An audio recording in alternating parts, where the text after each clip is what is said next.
뚫었고 이로 인해 얼음판이 약해진 데다가 뛰기까지 하자 몸무게를 지탱하지 못한 얼음판이 그만 깨져버렸고 결국 물에 빠져 사망하게 된 것입니다. 주변의 날씨가 급격히 더워지는 관계로 얼음이 얇아져가지고 얼음이 깨져 물에 빠지는 사고가 매년 발생하고 있습니다. 특히 얼음 낚시를 하시는 분들은 무분별하게 구멍을 넓게 뚫어가지고 그 주위가 얼음이 얇아져가지고 얼음이 갈라지는 경우도 매번 발생하고 있습니다. 이런 사고를 예방하려면 어린이들은 보호자를 대동하고 얼음 위에 올라가시고 얼음 낚시를 하시는 분들은 혼자 외진 곳에서 하지 마시고 얼음이 얕거나 경고판이 있는 곳에는 들어가지 않는 것이 안전하겠습니다. 특히 이러한 사고는 요즘과 같은 2월과 3월에 더욱 빈번하게 일어나는데 그 이유는 해빙기를 맞아 겨우내 얼었던 강이나 저수지가 녹기 시작하면서 얼음의 두께가 급격히 얇아지기 때문. 실제 2008년 물에 빠져 119에 구조된 사람의 경우 한겨울보다 해빙기로 접어드는 2, 3월에 2배 정도 높은 것으로 나타났습니다. 또한 소방서 자료에 따르면 일반적으로 얼음의 두께가 약 10cm면 보행이 가능하고 5cm면 어른 한 명의 무게를 견딜 수 있지만 그 이하는 매우 위험한 것으로 나타나는데 따라서 얼음판 위에서 안전하게 낚시를 하거나 썰매를 타려면 두께가 10cm 이상이 되어야 한다는 사실.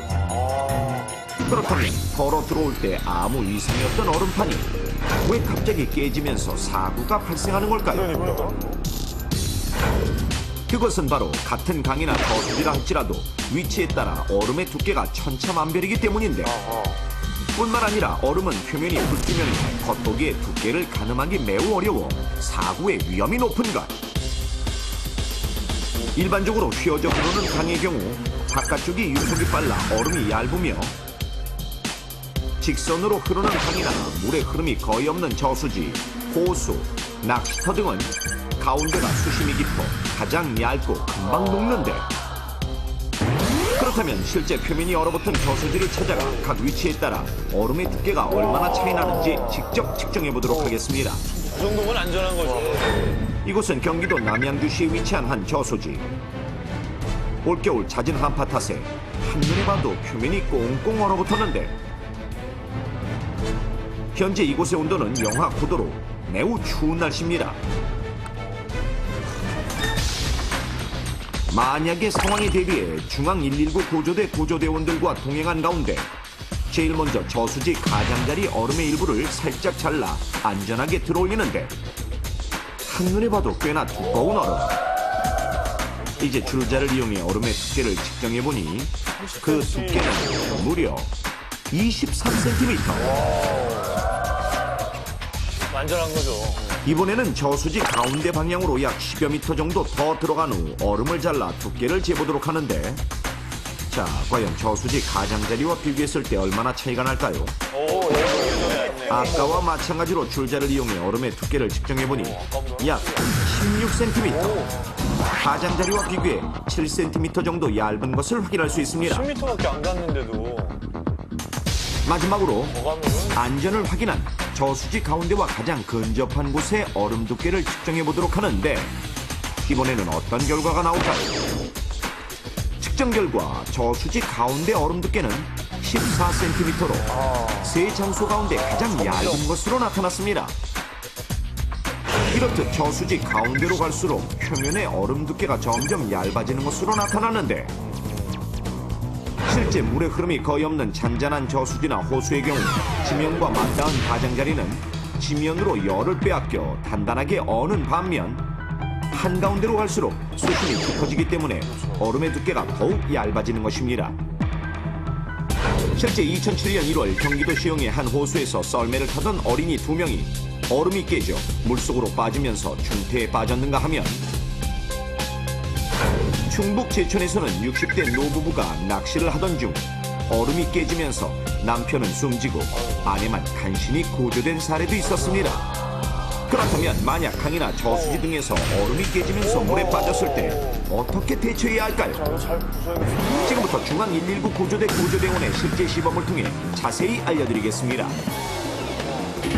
첫 번째, 먼저 주위에 아무도 없이 얼음이 깨지면서 물에 빠졌을 경우 우선 당황하지 말고 재빨리 물 위로 떠오르는 것이 중요한데 두꺼운 겨울옷의 경우 부력을 가지고 있어 가만히 있는 것만으로도 떠오를 수 있으며 그 다음 팔을 뻗어 몸이 가라앉지 않도록 걸친 상태에서 주머니를 뒤져 열쇠나 다른 쇠붙이를 찾아 얼음판을 찍고 몸을 엎드린 채 반드시 기어서 탈출해야 하는데 이때 자신이 걸어 들어왔던 방향으로 몸을 돌려 나오도록 합니다.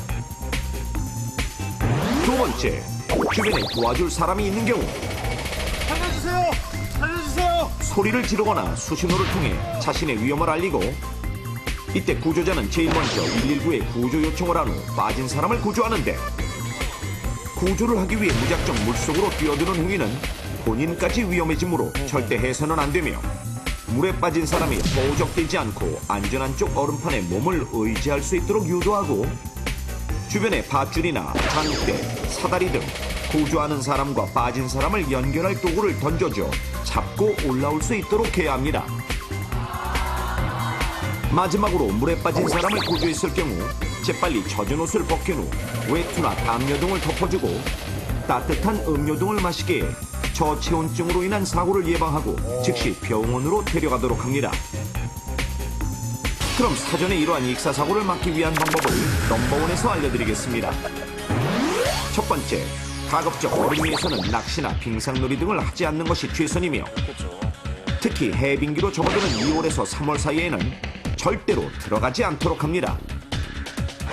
두 번째, 해빙기가 아니더라도 빙상놀이나 낚시 금지 경고판이 있는 곳은 매우 위험하므로 들어가지 않도록 하고 경고가 없는 곳이라 하더라도 아이들의 경우에는 반드시 보호자가 동행하여 감시하고 사고에 대비하도록 합니다. 세 번째, 빙상놀이를 할 때는 구명조끼를 필히 착용하고 근처에 단단한 밧줄이나 구명 부포를 비치하는 것은 기본. 만약의 사고에 대비해 긴 장대를 마련해 놓는 것도 좋은 방법. 네 번째, 저수지나 강가 주변에 수초나 갈대가 있는 곳 또는 다른 물이 유입되는 부분은 수심이 깊은 곳이라 얼음의 두께가 얇은 곳이므로 피하도록 합니다. 다섯 번째, 얼음의 결정치는 불투명해 겉으로 보기에는 전혀 두께를 가늠할 수 없으니 사전에 얼음의 상태를 알아볼 수 있는 가장 좋은 방법은 바로 소리를 들어보기. 소리. 적당한 무게의 돌을 얼음판 위로 던졌을 때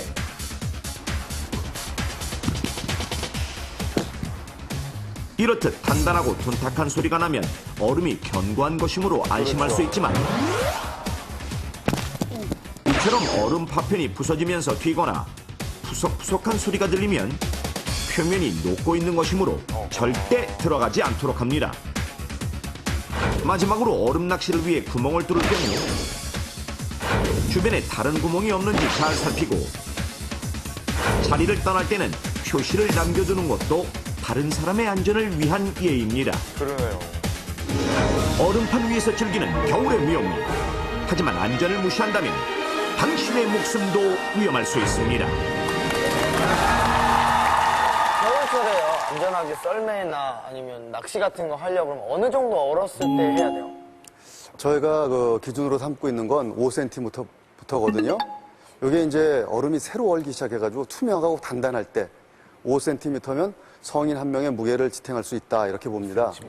그런데 그 위에서 이제 스케이트를 탄다든가 썰매를 탄다든가 얼음 낚시를 하는 거는 이런 활동